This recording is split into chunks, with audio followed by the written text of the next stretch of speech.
Kama kuna Wakenya wengine wanaona kwamba Natembeya tutafanya naye pamoja tukomboe taifa la Kenya, wewe wacha kukosa usingizi. Hakikisha kwamba unafanya kazi vizuri ili mambo ya Kenya wananungunika fanya nini ikwishi. Lakini ukiniondoa mimi, CPC bado iko tu, JSS bado iko tu, abduction bado iko tu, unemployment bado iko tu, umaskini bado iko tu. Let us focus. Mwenyezi Mungu akupatia nafasi ya kufanyia wananchi kazi, fanya kazi. Wacha hivi yako kwa ukumbavu ya ujinga ya mbele kusaidia. Wala ambao wanapanga vile mnataka, you can impeach me, but you cannot impeach my resolve, you can't impeach my mouth. Once again, it's said that if we don't understand the politics of our communities and what politics must produce, we will continuously be maneuvered into supporting people politically who doesn't have the interests of our community at heart. And today, welcome back to Turning the Mirror podcast, where we raise high the lenses of politics and we look at cross governance and politics in our country, Kenya. And today we head to Western Kenya. And here we are in Trans-Nzoia. We find Governor Natembeya. Yes. And today it is alleged that there is alleged impeachment that claims that he should get out of office. And this man, Natembeya, what we know about him, we recently had him with the Tawe movement. Tawe, saying Tawe Mudavadi, Tawe Wetangula, and Tawe poverty, Tawe everything. What is Tawe? I'm not sure if Tawe, as lawyers put it, is related to my Luo language, Dawe, as we put it in Kenya and Busia or Western Kenya is not very far, so we might be sharing a few words here and there. But I think this means to refuse, or the Swahili word kukata. So with the Tawe movement, as it was put initially, it was aimed at uniting the Luya nation, the Western Kenya, so that they could then speak in one voice as one people and fight against what they saw as things that were taking them or dragging them back or backwards. That's poverty, governance or bad governance, bad leadership within the area, and many other things. So Tawe movement. And it's actually one of the movements started by Natembeya himself. Okay. This is a man who started all the way from the security sector, then moved from security to politics, and is now in politics, according to how he puts it, to change what is happening. And that is why he speaks both about things that are happening within Trans-Nzoia and also things that are of national interest. And what do we know about George Natembeya, his personality? I know George Natembeya as someone who is very firm. Si mtu wa kuyumba. Yeah, this is one man who stands with what he sees to be right in his own perspective, and then when he decides to do something, he does it without looking. Actually, he's not scared about the status quo at all. And how does he relate to the grassroots? Because I've heard people say that he bring development, some complain. What is it about his governance, maybe process, how he does his thing down there in Western region? Of course, politics, you can't have everyone like you. And you also can't have everyone dislike you. There are those who will support you because of who you are. There are those who will support you because of what you are doing. And then there are those who will be against you because maybe you defeated their candidate. Others will also not support you because of who you are. In short, if Natembeya is firm, that means he seriously fixes a few things here and there. And as you fix issues across the sectors, in one way or the other, you will automatically rub shoulders with the big men within that area. Okay. Yeah. And what is the position of this man politically? Is he playing the opposition politics, or who are his political allies? I've seen Natembeya go well with the politicians across the divide. It only depends on the timing and what that specific politician or leader is working on. If Ruto is in their area for a developmental tour, you'll see him there. And he'll actually talk about that development. If Ruto is in area to politic, then you will not see him there. Or even if he is available, or if he is present. Is he an opportunist or something? I won't really say that for now, because I'm still trying to learn and understand him. Of course, there are few issues here and there. Politically, you cannot always be right. at times you can also be wrong. Yeah, sure. Yeah. And we've seen that in the public domain, this man is seen as a threat, a political threat. He recently spoke public against abductions, against what the government is doing, against unemployment, against the crises that are being seen across the country. And he's saying after the governor position that he is in right now, that his focus is firm on the presidential maybe position. So what about him? What's the threat coming from? Where is it? From where I sit, once I'm done with this job that the people of Trans-Nzoia have given me, and I really appreciate them for giving me that honor and privilege to serve them. My eyes are set firmly on the presidency. Once I'm done with this, I'm not going to be, because you can't change things when you're a deputy. The room for maneuver is very, very limited. And sometimes just giving advice can cause your impeachment. So we don't want that. And Kenyans, I think they don't want that. Kenyans want total change. We can't get that total change by deputizing anybody. In any case, the person who deputize, they even subscribe to your deals also. Or they'll think that you are over ambitious and start fighting immediately.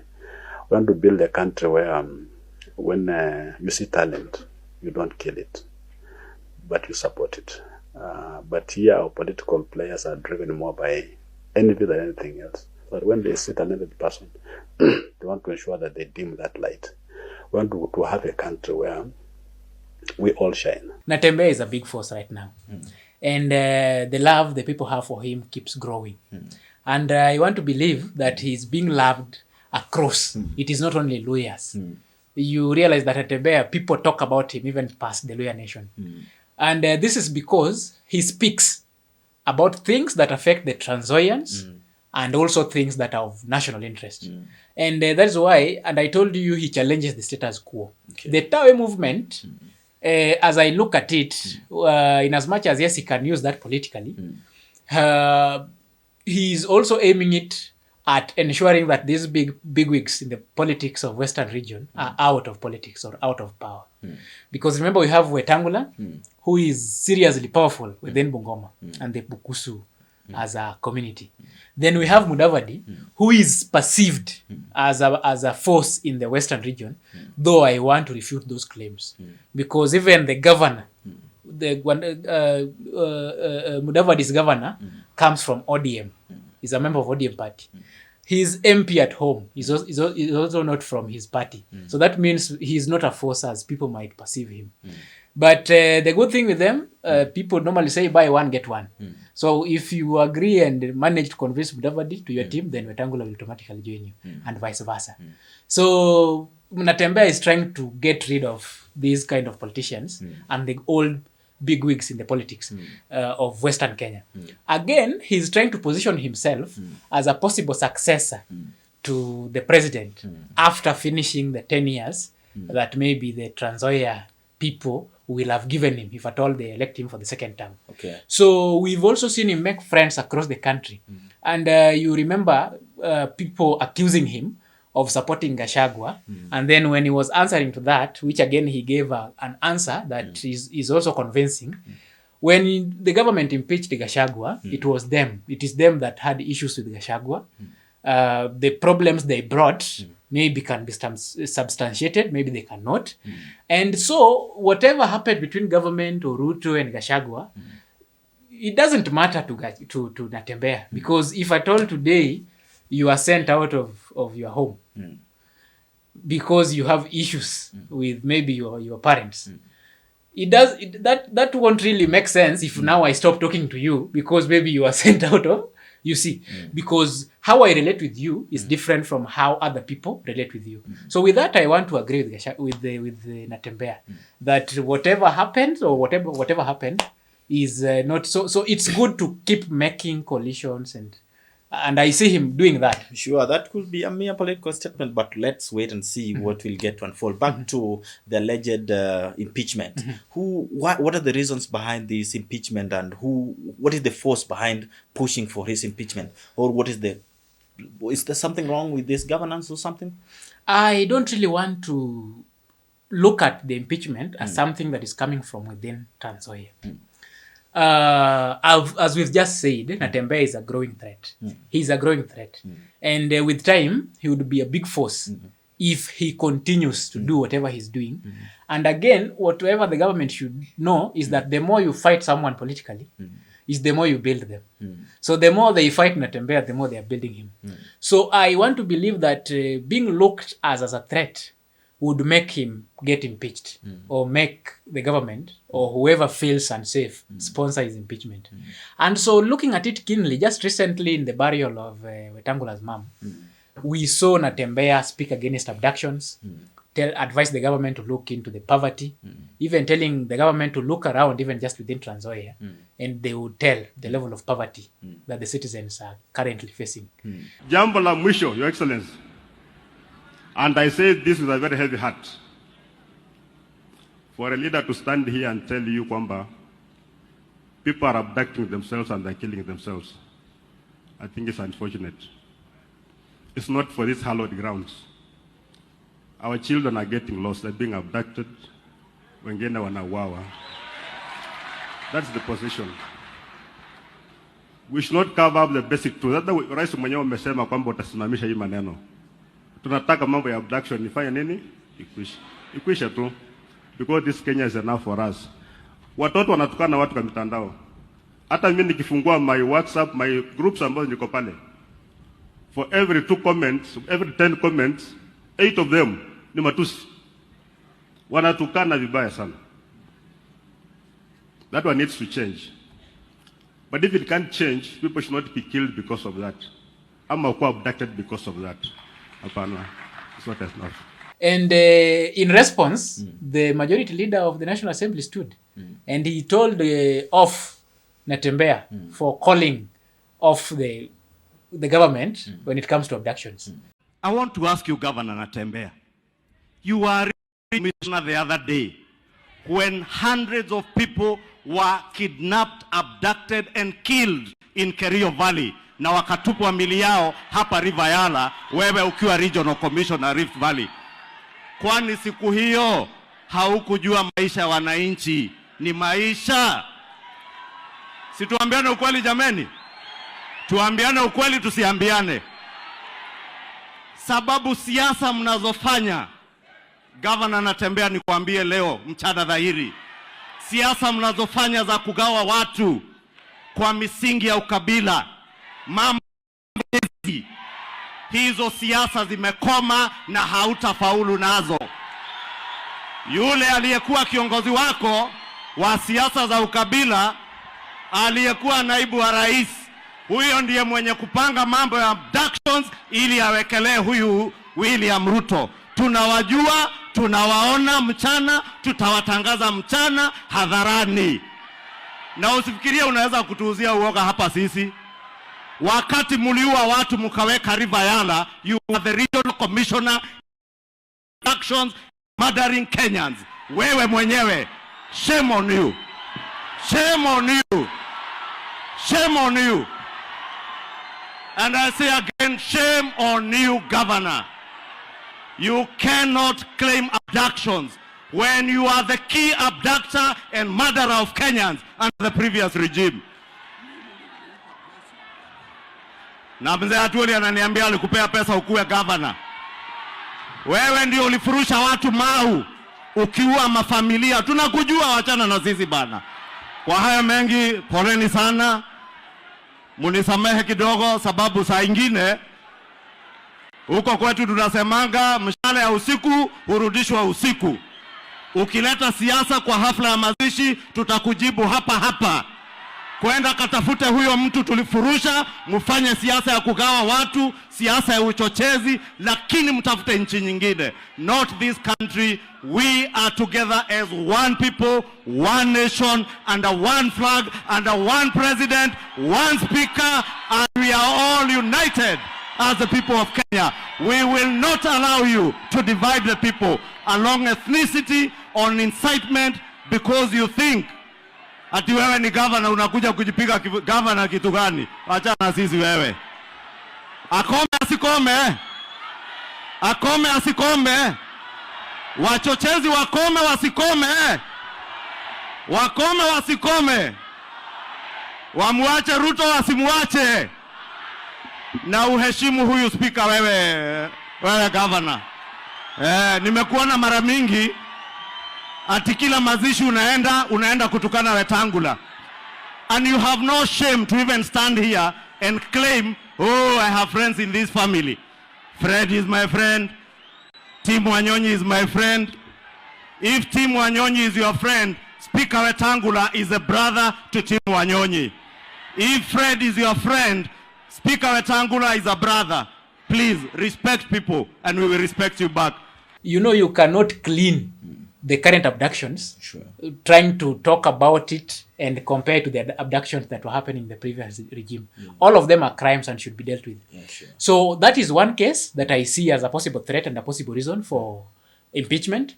The other reason, you've seen he's challenging the status quo. And as a matter of fact, there's an ideological war between Natembeya and Wetangula.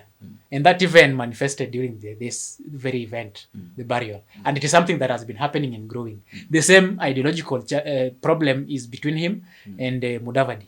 And remember, right now, Wetangula is the third in command, if I would put it that way. Because the National Assembly Speaker takes over if at all something happens to both President and the Deputy, according to the law, and takes over for some time. So he's kind of third in command. And Mudavadi is a very powerful CS because he's kind of above all the other CSs. He's the prime cabinet. So these people are part and parcel of the pillars of this government. So going against them can see you face the wrath. Again, picking up wars with other leaders within the ruling coalition or within the ruling. Remember, he's a member of the opposition. Yeah, he's a member of the opposition in as much as he at times also speaks against that very opposition if they do something wrong. And so I think his impeachment, I won't really put it as something that would begin or start from within the county. And that is why he's even confident telling them to bring it on, because he knows if you do that, it won't really succeed. Remember Obado of Migori, when they tried impeaching him, actually the MCA could not even sleep at his place. Yeah, so he's sure maybe the people love him, and impeaching him would not be easy. And actually as bringing Natembeya, you know, having been in the security force, he knows how these things are played. Has that manifested before? He's a cool guy, but you can never know what they can do. Okay, sure. Yeah, so I believe this impeachment will start. Actually, it is high chances that it is being championed from somewhere else, and that is why even in his claims he says that the MCAs were called to somewhere in Eldoret, outside the county, to discuss his impeachment. Why would you then take a meeting outside the county if at all it is something that is happening or beginning or starts within the county? Oh, sure. Yeah. Oh, the Tawe movement looked destructive and everything we say Tawe against. And even today we are saying to those who are viewing without subscribing, we say Tawe. Thank you once again. My name is Owuoth Kaboko and is Olengo Kwach. Yeah. Welcome. Hivyo watu wanaanza kuleta fitina. Watu wako na kaunti yao, wanaita viongozi wetu, wanapeleka kule Eldoret, wanasema muende mkaimpeach Natembeya. Ninyi mnakubali maneno kweli bwana? Hakuna mtu yoyote ambaye ako na ruhusa ya kupangia kaunti nyingine. Watu wa focus kwenye kaunti zao, si ndio? Sisi tu focus kwenye kaunti yetu. Na mimi nikisema kwamba watu wetu wako na matatizo, wako na umaskini, hakuna ajira, tunakuliwa na vitu chafu yote. Hiyo sio makosa. Kama namna gani? Nikisema nataka kuinua watu yangu ni makosa kweli? Katiba ya Kenya inakubali kufanya mambo hiyo. Sisi hatuogopi, na mimi nataka watu wetu wa Kimini mkae kanga. Kama namna gani? Kimini ni buko? Ama mnatingika? Mnatingika? Sisi hataki kufanya uaguzi mtawe. Ndio. Watu wanataka ujinga kwa leo, ujinga mahali pengine, hata ujinga Trans-Nzoia. Na mimi ni komando. Mambo ya kutisha tulimaliza kitambo, hakuna kutisha mimi. Hakuna hiyo.